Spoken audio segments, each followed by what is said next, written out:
Fair warning, friends. This thing's about to get loud. I still ain't figured out how to dial down the sound. We're still working on it for the intro. Roll the intro.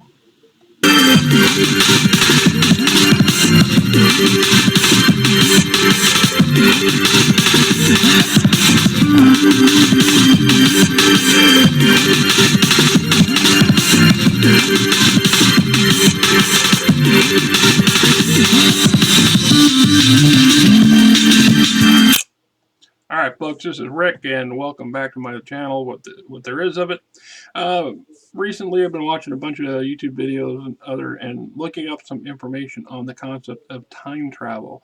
This is something that's kind of always interested a lot of us to one degree or another. No matter how much we believe or disbelieve in the possibility or the absurdity sounding of this concept of being able to move forward or backwards in time. But there's been a lot of material, a lot of stuff, a lot of crazy and imaginative things goes on in the world. Let's start with a specific one. This may be a bit of a lengthy video and I might need to have to break it down into a couple separate videos. So this fellow by the name of John Titor is alleged time traveler from the year 2036, and I didn't bother to write down the exact year that he actually showed up and or claimed to have showed up, but he started posting on some kind of social website. And the concept here was that this fellow came from the near future to obtain a specific type of computer, which we're looking at right now. And the reason for doing so is because it's stated just because there's something in this particular design that is not in any design come out since that allows it to do something that they needed to get access to back then in order to achieve it. So he leaves this statement, right? So, and I probably don't have them all in the proper order here, right? And you could easily go and find this stuff. He talks about a potential civil war in America. He talks about a number of things that, irony of ironies, have come to be close to being truthful to what he says. Now that's quite, that's one of the tricks of many soothsayers and them folks that like to tell you your horoscope and things like that, is that they make general commentary that can be easily interpreted into what may or may not be viable to an individual situation. So, the fact that the stuff back in those years were pretty hairy, and things were getting more advanced and more disillusioned as we go along. In addition to all this material, I recently read some and saw some videos and read some material on this fellow who wrote a book on how history has a tendency to go in cycles, and he has a term for it. Once again, I should have wrote more information down on that stuff, and I probably will get around to it because the reading is actually very interesting is a good word for it, because what I'm looking at is this particular says that everything in our history goes by an 80-year cycle, and every 20 years things change. So in the 80s we were at the height of the cycle where everything was going great and good, and then the 90s, late 90s, early 2000, we were in the next 20-year cycle where things are doing just great, and then the third cycle things become confusing and challenging, and then we're in the fourth cycle now, which is why everything's hit the fan. And this same cycle process that this individual wrote about predicted a lot of the situation and things that we're dealing with today, and he predicted it some 30 years ago or 40 years ago when he wrote the book. And the book proves, by going backwards in history in 80-year increments, basically a lifespan an average 80 to 90 years, the average human being. And so war ended an 80-year cycle, the World War II ended an 80-year cycle, and now we are in that phase of the next 80-year cycle, and things are going to get worse and better depending on how you look at things. But going back to this John Titor character, he said that he was looking for this computer. It's IBM that conference site. It was blah, blah, blah. And it has some stuff that allows them to do some things that they can't do with future technology. And of course, he makes a joke about, yes, we still have toilet tissue and some people still suffer from extreme anal fixation. I find this kind of commentary very horrific or strange, depending on how you look at it, because this was supposedly wrote, well, 20 years ago. This situation occurred. This guy came back in time around 2000, 2001, give or take. If you guys know this particular Titor story much better than me, by all means, please post some stuff. But the fact that he makes some references and things that are very poignant to this last year 2020 is just kind of ironic. There's other concepts, but this idea that this individual was sent back using a government machine, which I believe that's what that diagram was supposed to show, was this device that allowed them to basically make their own version of a DeLorean, although it was in a case that he carried, and it allowed him to move forward and back in time based on an increment thing. So it wasn't like he just put the machine on and go forward and back on a whim. He had to wait for a certain amount of time, but he acquired the device that he wanted, and apparently he's able to take machinery and equipment with him, including the device itself, back and forth through time. And that in the story of this individual, he puzzles a lot of people, and he never quite identifies who he really was or supposedly was, and that his posts and stuff come to a specific end, and there's no follow-up, no further anything from this individual. So if he did indeed actually had the ability to travel to and from time and went back to 2036, then of course he's not going to be able to come back to our current timeline and post some things. I was watching another video just the other day. Once again, when I'm out at work, it's hard for me to keep a lot of notes as much as I'd like to. And this fellow was interviewing this, a very established physicist, and he was talking on things like Bob Lazar and other stuff, but he also got off on the topic of time travel, and this is related to alien encounters. And this guy had an interesting take on the alien conundrum that we often debate and see and look at these days. And one of those things that he was saying was that it's possible that these aliens have a bunch of advanced technology and ability, the ability to travel. He says that they've done calculations on some of these images in these videos, and these vessels move at 1,000 Gs. And in one case, 5,000 Gs is what the math calculated out. And he says, of course, as human beings, we have no technology that can compete with that, let alone survive it.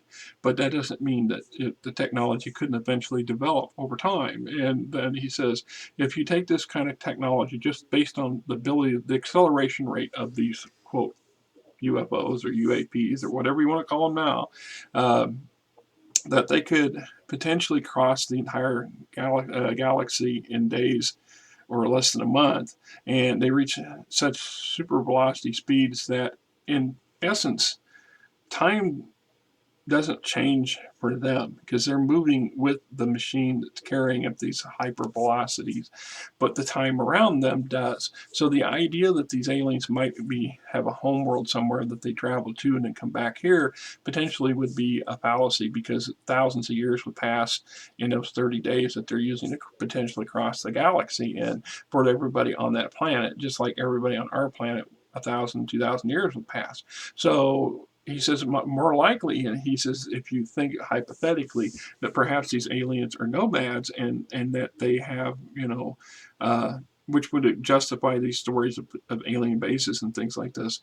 So they meet up with other members. They have these, great ships that travel the cosmos to do whatever they want to do and whatever their interests are, and they don't have a fixed homeworld anymore, and that they've evolved long past that. So they have meetups. They have great the random meeting times and places where whoever comes, and they share ideas and trade ideas. So potentially these vessels that we see now and these stories and antiquity of these vessels back then are the exact same vessels and the exact exact same aliens who have only aged years, if that, in the thousands of years that have passed between their visits. And that reoccurring visits are done by different groups or different ships of the same alien species, then eventually will meet up with each other and trade information and data.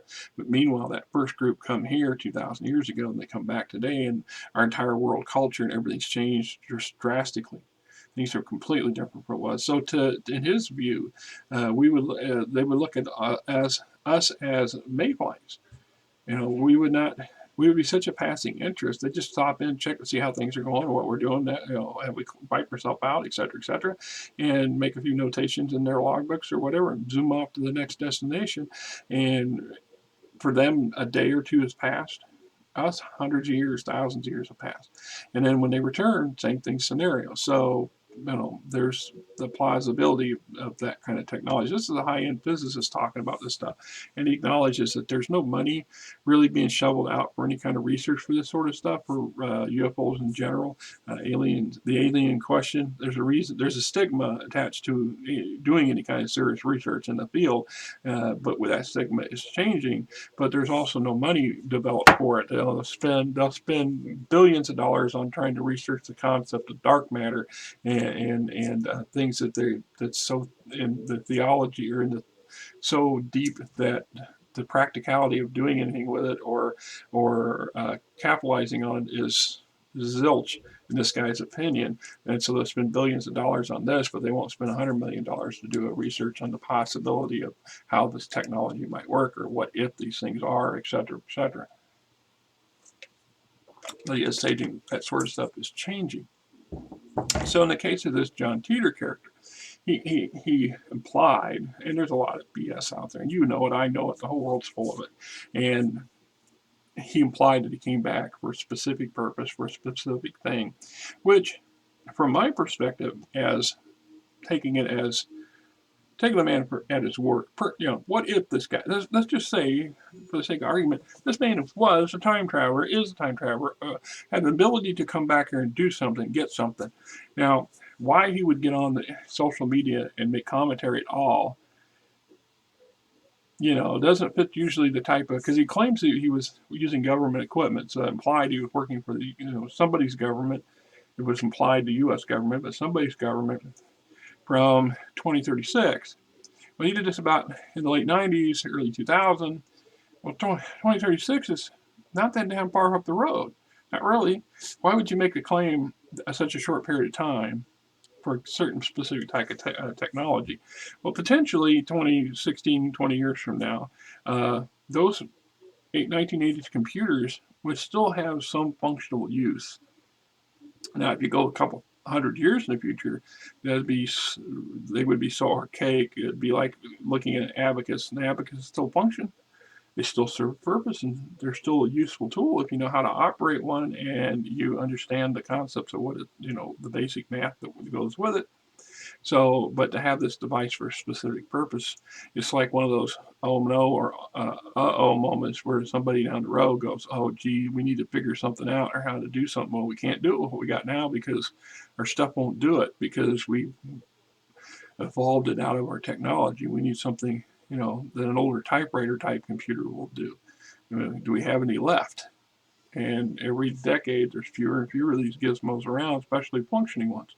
So what better way to acquire a functioning one than to go get a functioning one, right? And they write in such a period of time where they're old and what there are of them, nobody uses them that much anymore. So it wouldn't be too awful hard to just get your hands on something like that and take it forward, or at least a portion of it, if you're looking for a specific chip or something in it that holds the technology you're looking for. But the fact is, I question, it's an interesting story, and I guess let's start with the basic. Do I believe in time travel? Do I believe we're capable of it? Now, yeah, I do believe the possibility in time travel. I do believe that there is a plausibility of the technology or some kind of supernatural method. There's some ties into that, because one of the reasons I got tied into that one video with the guy talking about that physicist hypothesizing about how, in effect, hypervelocity fashion like travel would actually function as a form of time travel, in the aspect that the people that are traveling in the ship, the passage time is in real time is very slow, or normal days, months, as opposed to centuries, millennia, whereas everybody around them outside that ship that's not moving, it's moving at the normal velocity of the universe. Time passes in greatly different angles. So the possibility that that is a way of time travel, but it's not useful for what we would like it to be. What we envision as humans and what we would like to use time travel to do potentially would not work for what we would want. So the concept's very egg-headed type stuff, and way outside my pay grade. Anyhow, the same interview, this guy was talking about the possibility of how. Now I lost track of what I was thinking about. Jeez, I got it. Sucks getting to be in middle age, right? So maybe I'll return that track at some point. So he's talking, so this John Taylor guy comes back and he's getting a device and it's short term. And then he makes some commentary. I showed you some of the copies of the stuff I got off the internet, what some of his commentary was on social media, which if you're some super secret agency who's trying to do things on the side, you don't want to let everybody know you're doing it. And if you're a tourist, then how would you technically be using a government technology to acquire a physical device? And then you're basically cooling your heels, waiting for a certain window to reappear so you can jump forward or return to your time or whatever it works. So the idea that you make some commentary and stuff on the social media is odd. And yet if I was, hey Frankie, see this is Frankie the shelter cat, right? Okay, thanks. The idea that he's trying to help humanity in some way, some small way, but he's got to know that by doing this, that those people who he answered to would have knowledge of it, because it's history at that point. Right? I don't know, but it got me onto doing some other research and other stuff, so I did write a few notes down. So I'm looking at things like other possibilities, like time slip, or i.e. deja vu. That gets me back to what another portion of that topic of that interview was. He talked about the CIA actually did a very extensive set of research and over several decades into the idea of the concept of the plausibility of time travel in another way. And they actually have it posted on their website, which led me to another video where a guy basically read verbatim everything that's on that posting on the CIA website. And I went to the CIA website, aside from trying to a lot of recruiting information, trying to get you to join, is that it is there. And I can only speculate as to why the CIA would post this on their website, really, but it was quite extensive, and it's definitely got some legs. They put a lot of effort. Somebody with some chops put some serious brain work into this stuff. And the basic concept here is using this method of training ourselves through a form of meditation to basically project ourselves astrally outwards. So from a mental perspective, we step out of our physical current selves and are then able to either project ourselves forward or backwards in time, and view things, like remote viewing, which is a part of why the CIA was doing so much work into this field. And some of it would be considered questionable and dodgy as to what their purposes might have been. But the first logical thing that jumps to mind is, what if somebody else with deep pockets, such as the old Russia, USSR, was investing heavily into researching this stuff? And if we weren't willing to at least give it a shot and to see if it is something there, and if so, how to counter it or how to use it to our advantage, we would be very foolhardy not to do so. And this is some of that tax dollars at work, where those black budgets, you have no idea what it is they're spending money on. And while obscene and absurd and crazy as it sounds, I actually am glad that they do and did that sort of stuff, that they are trying to understand and ask the bigger questions that so many people are just shut over, so mind shut over. So the idea of the time slip or deja vu, and we all get that. We all get that brief I've been here before, or I think I've heard that before, or whatever. And it's one of those epiphany kind of things. We go, is that real, or am I just having a bad day? I get some bad. Did I eat a piece of bad pizza, or whatever?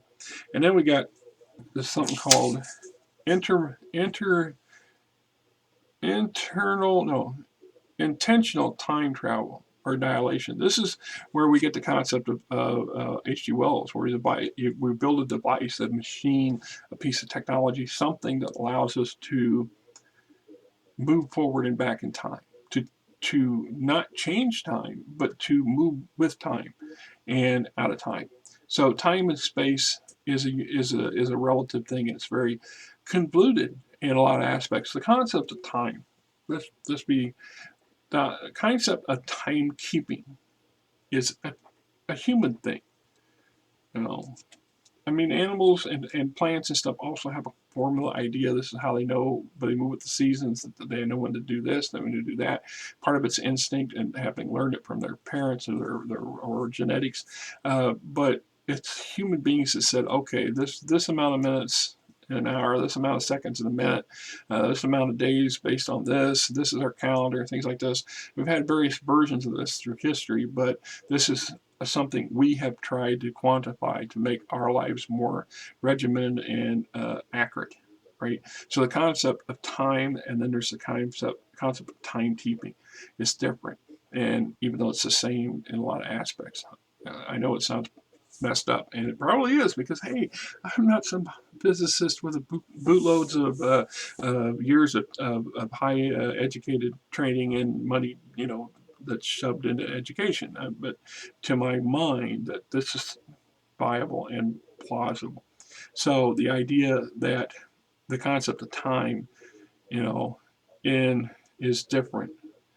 So I see this in fantasy situations. We're looking at sci-fantasy, in fantasy worlds where you have human beings living next to immortal beings like elves.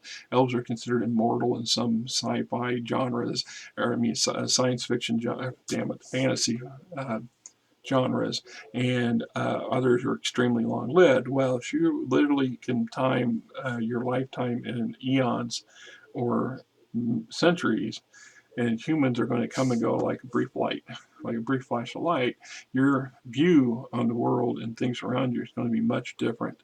This is how this guy in that other video was discussing the possibility that these aliens come here just out of curiosity, and they look at things and they make some notations and nod or scratch or whatever, and then go on about their next whatever they're going to go do, because they're just not. There's no way for them to connect to us in any personal level. The reason they don't land on as he puts it, the reason they don't land on the White House steps and to talk to the president is because what's the point?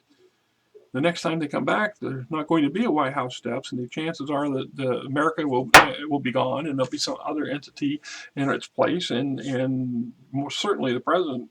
Who's this? He's a blip in a moment of history. No, there's no value in it for them to do this. So the next possibility is teleportation, i.e. something called Project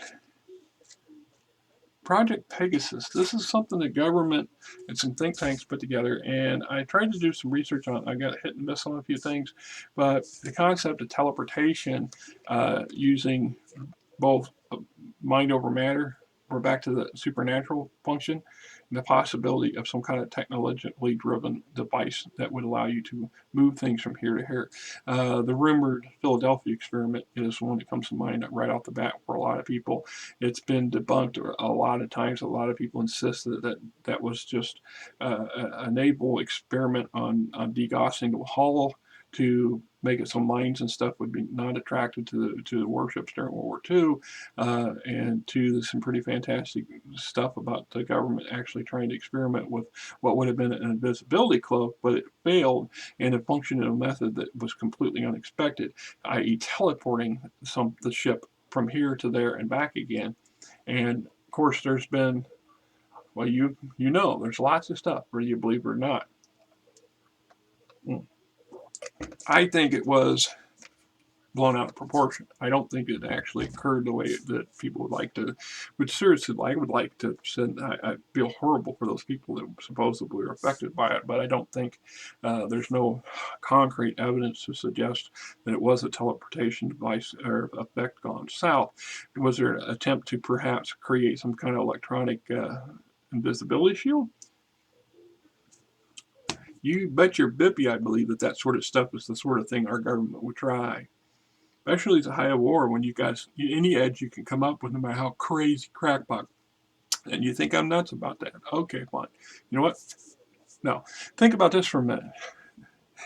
You talk about some crazy stuff.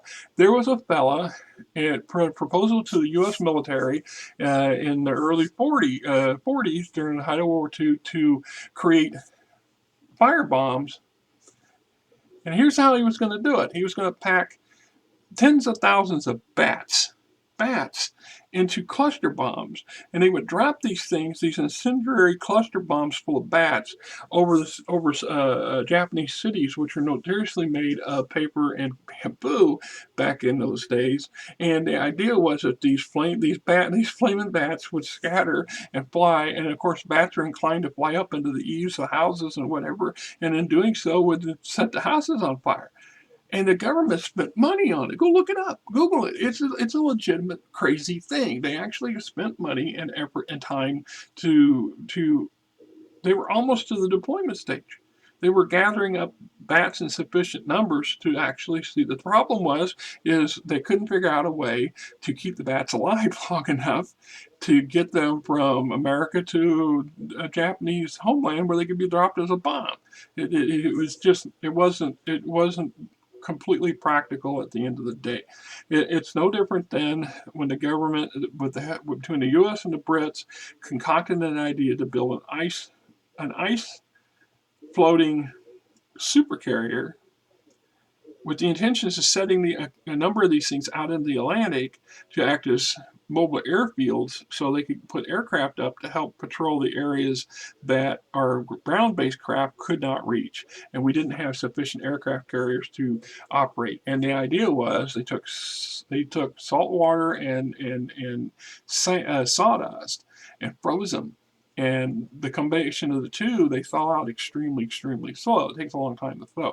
And they actually built several working prototypes of these things in some place in Canada in the mid 42 or 43. But it was, by the time they got it to where they thought it was at a practical stage where they could actually construct one of these things, the war was wrapping up, and it never got pursued. But there's just two cases. So would they try to do some kind of teleportation to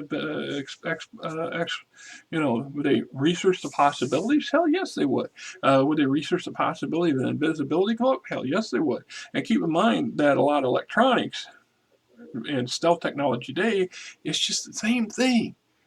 Right? It's a different type of invisibility cloak, but you can physically see the craft if you're next to it, but it's between the way they're built and the way they're equipped is such a manner that makes their radar profile extremely tiny, very difficult to detect, hence invisibility to the electronic spectrum. See, so it's not so crazy after all. So when we look at the idea of teleportation, i.e. moving things through time and space, it is a form of time travel in some aspects. Then there's the alien equation. We bring up the alien equation. We're back to that, what I was talking about, this physicist suggesting that in truth that because they speculate these aliens come back in time or travel or from the future or whatever. Humanity from the far future coming back to, a study past. And I argue, or I make the point of, I can buy into this. I can believe this. Technologically speaking, I say this often on the channel, human hubris and arrogance stipulates anything in an absolute term. We are absolutely not going to go any faster than this. We will not break this. And we do it all the time. We say we're not going to do something, and we somehow manage to break the barrier. We learn how to fly. We learn how to go into space. We have ships that we can get ships up to 1/10 of the speed of light just by velocity and time. We have satellites that are, with 65,000 miles a second. The fact that we can get a craft and devise something that can go that fast. It's common. Is it practical? One-shot things, yeah, there's kind of that, but we haven't figured out a way to make it better. But in our lifetime, when in the 80s, in my lifetime, a cell phone was easily this damn big and hugely expensive, and you either had it tied into your automobile because you could carry a bigger base and a power source for it, etc., or whatever. Now we have little devices that are tiny enough to stick in your ear, right? All within a couple of 20, 30 years, 40 years. What are they going to be like in 20 years? We're back to that technological advance thing. See, we had in part, one of those underlying conspiracy beliefs of the Roswell situation was, you notice that in the decade or so after Roswell, and this is part of the Bob Lazar story, is that we've seen suddenly an explosion of technological advancement. We get into some fields that really opened up: fiber optics and communications and power distribution, computerization, things like this. And so we come up with these ideas, these devices and stuff pre-World War II, which conveniently falls in that early 50s when the Roswell thing hits. And then we have this huge boom of new technology, new technological fields, new development and advances and stuff, things that were only theory. Great. Sorry about that. My computer timed itself out. Things that only are theory only get projected forward and become fact. And then in the decades since then, what have we done? We've improved on those devices. This very thing, look at the computer, that gizmo that was one of the initial computers that they put out there for. Let me get down. One of these days, I'll break down and I'll buy the. This is the software I'm using. We're looking at technology, right? Let's talk about that. So the laptop I'm using is much more powerful and condensed and portable than that thing was, and yet it was a cutting edge thing of its era. So lots changed in 30 years, right? But the concepts haven't. We've improved on them. We've gotten our technology's gotten smaller. We've developed micro technology to better abilities. Our power sources and things have improved, but nothing's been radically new or really out there changed. We're slowed back down to where we're just improving on the technologies that blew up in the 50s and 60s. So we do have occasional concepts and things that come out the internet, for example. Well, the internet is a concept idea based off existing technology that somebody had to figure out how to put it all together and make it function. So it's an innovation, not an invention. There's a difference in those. Go figure that one out. I'll leave that one to you. Because I could do a whole tirade on that myself, based on that. So the alien equation. The alien equation also makes things convenient, right? Because it's just something we can't figure out. This is why so many people, including this physicist, when the interviewer asked him what he thought about Bob Lazar, guy doesn't like Bob Lazar. Not that he doesn't like him personally, he doesn't like the Bob Lazar story. And in part because his philosophy was, if you know how this, you have access to this, you understood this stuff, so why can't you produce it? Why can't you reproduce it? I think that physicists didn't really understand or wasn't trying to understand Bob Lazar's story. He was brought in to look at technology that was so far above his pay grade because it was so far above everybody's pay grade that nobody knew what to do with it, and they were just poking. They were monkeys poking a stick at the hornet's nest because they didn't understand. And they were trying to understand and trying to figure out how we could benefit from it. So bringing in fresh blood every now and then to throw people at it, especially, we're back to that argument about Bob Lazar's history and his education. Well, there's a lot of problems with his education, lots of gaps in there. true. But the guys that think are outside the box and one of them kooks in some aspects that invent crazy stuff in the past who didn't have a huge background of this, that, and the other thing, or had a dodgy background. But the type that thinks outside the box, his lifetime of inventing this, that, and the other thing because he had an interest in it, or developing his own version of it, the rocket car, for example. It's just an example. That was something that would have gotten somebody in those think tank circles going, we ain't had a whole lot of success with this gizmo. Why don't you bring this guy in and let him take a stab at it and see what happens. And then Bob Lazar became Bob Lazar's own worst enemy in his own words and kind of got himself booted out of that possible program, if it ever happened, right? I want to believe it did. I take it as the literal. What he said is literally, and I have no reason to and I always sat down, if I ever had a chance to sit down and talk to the man one-on-one and get a feel for the type of person he is, I can't make that call. And I don't think you or anybody else ought to make that call except on a personal opinion basis. So, spatial or remote viewing. This is something else that's interesting. It's a concept. I bumped into this before, and I did a little reading up on it some years back. Spatial or remote viewing, such as Eretti's Chronovision, right? And I got this. Father Eretti's Chronovision gives the user the ability to see through time, allegedly built by the Nobel winner and NASA engineer, and a group of NASA engineers in cohesion with this Father Eretti from the Catholic Church. Some 12 scientists and engineers and all were involved in creating this Chronovision, and I think it was in the 60s. Don't quote me on the date time because, once again, I didn't write that down. But the idea was they developed this scope, this device, a TV set that can view the past, can go back and view images. They can't hear sound. They can't hear sounds. They can't hear people speaking, but they can view events in the past with this device. And the idea being is that while time is relative, time and spatial concepts are not relative and they're constantly in motion, but things leave an imprint in our timeline. So our timeline exists as a timeline because there is stuff left over. There's shadows of the past still there.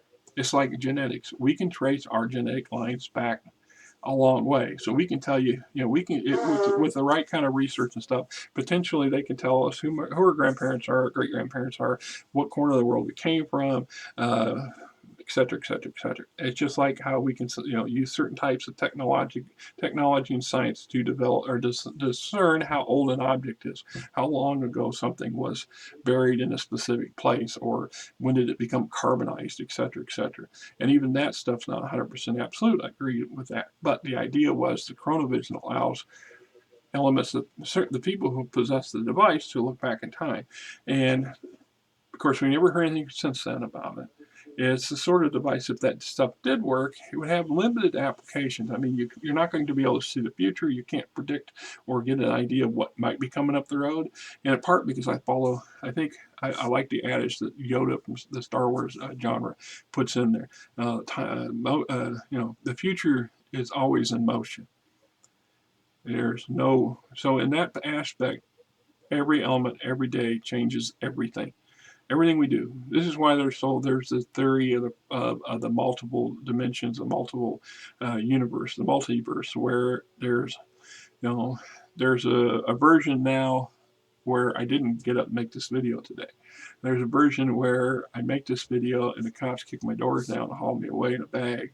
There's a version where we don't exist anymore, right? And because I made this video today, my timeline has been altered somewhat. Now, my current timeline, the prime timeline, is continuing forward. I did this. I'm going to post it. You're going to view it, or you're not going to view it. You're going to have your opinions. You're going to flip me off. You're going to shut it off after the first 30 seconds. What have you, right? Just saying.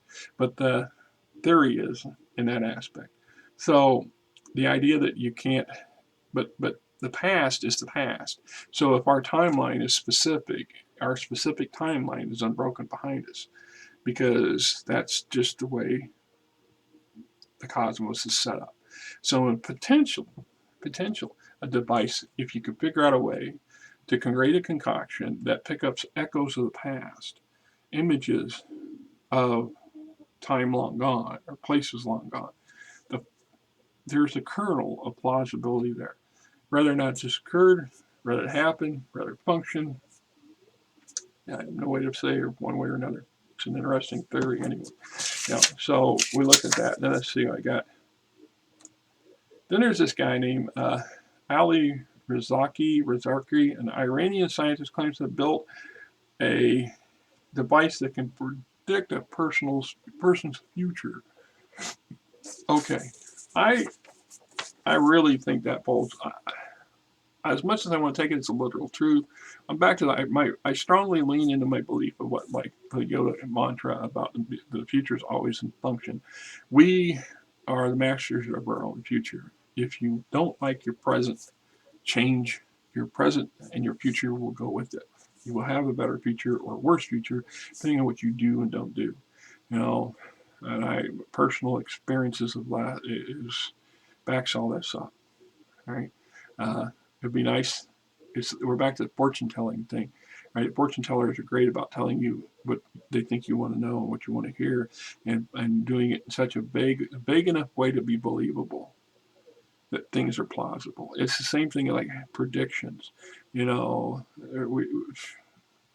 there's a lot of people who made predictions in the past. This fellow that we started this video talking about, this John Titor, made some predictions that didn't pan out.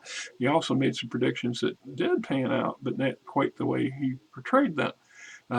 He was kind of specific, which is, you know, if he had been a little more vague, it would have been like, you know, Nostradamus, for example, is quite specific in his interpretation of what he thinks the future would hold. And in doing so, he was doing it from his perspective and his knowledge.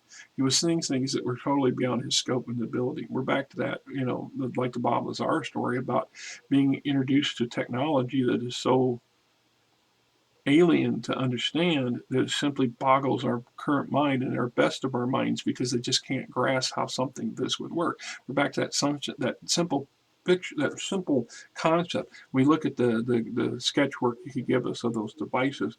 They're so smooth, so minimalistic, so simplistic in their design, and yet they're so fantastic in what they're able to achieve. And how could they be designed? And I did a number of videos on that, as you may or may not know, in my opinions on them. So hey, we're not going to rehash that, but I don't know. And then we got and then there's some allegations that says that the CERN super collider can create small rifts in time. Okay, now perhaps we start linking devices together. So if we have the ability to create a rift in time, and we have a gizmo that could potentially read the future, as this one Iranian scientist claims to have created, or like the 12 scientists and engineers that work with Father are ready to create his Chronovision, if a device like that could be set up to utilize a brief rift in time to access a different time. See, the possibilities potentially are there, and the absolutes are never absolute until they are. It's like when everybody tells you absolute zero is absolute. Is it absolute zero? Or it's just absolute in the way we understand it? Because the absolute zero, and I've had some pretty ugly debates over the years with some pretty smart people, but this very concept of the absolute zero. I grant you that zero is zero, and it is what it is. It's the absolute zero of cold. But is there anything colder than absolute zero? Is there? You know, negative 400 is still negative 400. So where did the zero come into play? Between the 1 and the negative 1? Or did it come at the end of the, negative 52 million? It's supposed to be absolute zero until it becomes negative zeros and the negatives. And then there's also the concept of as we understand. So absolute zero in our three-dimensional world. But what if absolute zero functions differently when you plug it into a fourth, fifth, sixth, seventh dimension or angle? You see, and once again, I'm just being the crazy guy with that idea. So anyway, what do you think about time travel and the concepts of it? I mean, this John Taylor's not the only one, and I've seen plenty of images on the internet where they talk about people photographs, old ancient photographs that show people or things in it that seem out of place. Then there's these artifacts, these things that we've discovered, archaeologists have dug up and, pondered how they got there. Something that looks like a cell phone, another device looked like a digital watch or a watch, and it was in millions of years old rock. How did it accidentally get there, right? The interest makes you wonder, and the plausibilities. Is it the Matrix? Is it something else? Is time travel plausible? I'll leave you one final thought. Time travel is a fact. It's real. It happens. And you and I just went through a piece of time, and we shared or didn't share precious seconds of the time that's allotted to us in existence, talking about something that's so out there and so crazy or so spooky, and yet one of those many, many questions that the intelligent mind sits back and scratches and thinks, what if? Is it possible? We did and are right now and am time travelers, because we are traveling through time every second of our day until it ends. And then we'll only know when that happens. Religion or not, it is the truth. Until next time, this is Rick, and I hope you guys have a great weekend.